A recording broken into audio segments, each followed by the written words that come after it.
नमस्ते। आज जिस कहानी की हम बात करने वाले हैं वो त्याग, सफलता और उन यादों के बारे में है जिन्हें हम अक्सर पीछे छोड़ देते हैं। कहानी का नाम है अनकहा कर्ज। तो कहानी में आगे बढ़ने से पहले एक सवाल है जिस पर सोचना बनता है। क्या पैसा इंसानियत से ज्यादा जरूरी हो सकता है? यही एक सवाल है जो इस पूरी कहानी की जड़ में है। तो चलिए कहानी के पहले हिस्से में चलते हैं, जिसका नाम है सफलता की कीमत। यहां हम मिलते हैं राघव से। राघव एक बहुत ही कामयाब आर्किटेक्ट है, लेकिन उसकी दुनिया सिर्फ तनाव और एम्बिशन से भरी हुई है।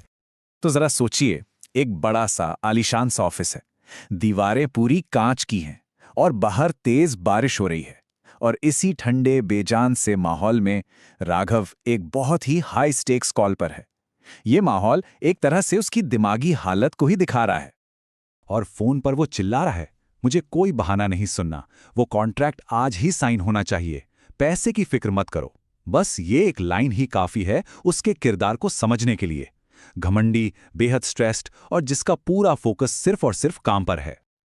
और तभी इस पूरे टेंशन वाले माहौल में एक रुकावट आती है। घर के पुराने बुजुर्ग नौकर काका चाय लेकर अंदर आते हैं, और काका के आने से राघव की दुनिया में कह सकते हैं एक शांत सी हलचल मच जाती है। और बस इसी एक पल में इन दोनों के बीच का फर्क एकदम साफ हो जाता है। कहाँ राघव की वो तेज गुस्से वाली आवाज और कहाँ काका की वो धीमी और शांत आवाज। एक तरफ इम्पेशंस और दूसरी तरफ विनम्रता। ऐसा लगता है जैसे दो अलग अलग दुनियाएं एक ही कमरे में आकर टकरा गई हों। तो अब कहानी के अगले पड़ाव पर चलते हैं, एक धुंधलाती उपस्थिति। यहां एक बहुत ही शांत सी बात होती है जो राघव की दुनिया को हिलाना शुरू कर देती है।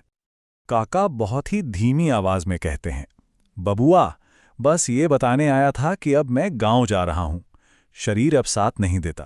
काका का ये फैसला जितना नरम लगता है उतना ही पक्का भी है, और ये एक बहुत बड़े बदलाव का इशारा है। और राघव का रिएक्शन बिल्कुल ठंडा, कोई इमोशन नहीं, सिर्फ लेन देन। वो काका की तरफ देखता तक नहीं और कहता है, अकाउंटेंट से अपनी पूरी सैलरी और बोनस ले लेना। मतलब उसके लिए काका का जाना भी बस एक फाइनेंशियल प्रॉब्लम है जिसे पैसे देकर सॉल्व किया जा सकता है। लेकिन काका को पैसा नहीं चाहिए, उनकी आखिरी ख्वाहिश कुछ और ही है। वो कहते हैं, पैसा नहीं बबुआ, बस एक बार वो बचपन वाला खिलौना देखना था, याद है, जो मैंने अपनी पहली कमाई से तुम्हें लाकर दिया था। उनकी ये सीधी साधी इमोशनल सी रिक्वेस्ट राघव के पैसों वाले ऑफर से एकदम अलग है, और यहीं से एक राज खुलना शुरू होता है। तो अब हम पहुंचते हैं इस कहानी के दिल में, एक नाव की कहानी। यहां एक भूली बिसरी चीज एक बहुत ही ताकतवर याद को खोलने वाली चाबी बन जाती है। राघव वो तो चिढ़ जाता है, कहता है, कौन सा खिलौना काका, मेरे पास तो हजारों खिलौने थे। उसका ये सवाल ही दिखाता है कि वो अपने पास से और उस पास्ट में काका की क्या अहमियत थी, उससे कितना कितना कट चुका है। और वो भूली हुई चीज थी एक छोटी सी लकड़ी की नाव। ये नाव बस एक खिलौना नहीं है, ये इस पूरी कहानी का सेंटर है, और इसका असली मतलब अब सामने आने वाला है। तो आखिर क्या थी इस नाव के पीछे की कहानी? काका बताना शुरू करते हैं। तुम्हारे पिताजी गुजर चुके थे, घर में खाने तक के पैसे नहीं थे, और तुम थे कि एक खिलौने के लिए रोए जा रहे थे। तो बस तुम्हारी एक मुस्कान देखने के लिए मैंने अपनी रात की नींद बेचकर वो नाव अपने हाथों से बनाई थी। और अब आता है कहानी का क्लाइमैक्स, एक अनकहा कर्ज। ये वो मोमेंट है जब इस भूली हुई कहानी का पूरा वजन आखिरकार राघव को महसूस होता है। राघव एकदम सुन्न हो जाता है। उसे अचानक सब याद आने लगता है कि काका सिर्फ एक नौकर नहीं थे, वो तो पापा के जाने के बाद घर का सबसे बड़ा सहारा थे। ये है राघव के लिए वो मोमेंट ऑफ ट्रूथ, जब सारी यादें और उनका इमोशनल वेट एक साथ उस पर आकर गिरता है। राघव की नज़र काका के हाथों पर पड़ती है। उसे उनकी उंगलियों पर कुछ हल्के हल्के से निशान दिखते हैं, और वो पूछता है, काका, ये जो निशान है आपकी उंगलियों पर, क्या ये उसी नाव को बनाते वक्त लगे थे? ये निशान काका के सैक्रिफाइस का जीता जागता सबूत हैं, जो पास्ट को प्रेजेंट से जोड़ देते हैं। इस पर काका का जवाब सुनिए। वो कहते हैं, निशान तो मिट जाते हैं बबुआ, बस यादें रह जाती हैं। अच्छा, अब मैं चलता हूं। कितनी गहरी बात है। ये एक लाइन ही पूरी कहानी का निचोड़ है कि यादें और उनका असर कभी खत्म नहीं होता। और इसी पल राघव को वो एहसास होता है जो उसे अंदर तक तोड़ देता है कि उसने कमाया क्या? ढेर सारा पैसा, बड़े बड़े कॉन्ट्रैक्ट्स, एक शानदार ऑफिस। और इस सब को पाने के लिए उसने खो क्या दिया? अपनी इंसानियत, अपने रिश्ते और अपनी सबसे कीमती यादें।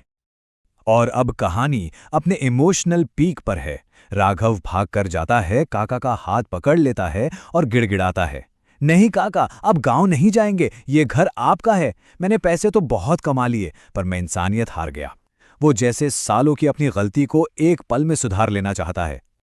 तो चलिए अब बात करते हैं इस कहानी के आखिरी सबक की, वो सबक जो इस पूरी कहानी का निचोड़ है।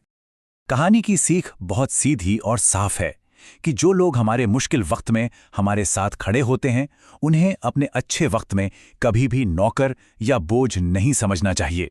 ये एक ऐसी सच्चाई है जिसे हम अक्सर कामयाबी की दौड़ में पीछे छोड़ देते हैं।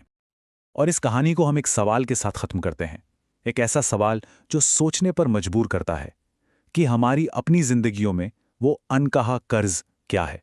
वो कौन लोग हैं, वो कौन से त्याग हैं जिन्हें शायद हम भूल चुके हैं? ये सवाल हम सबके लिए है।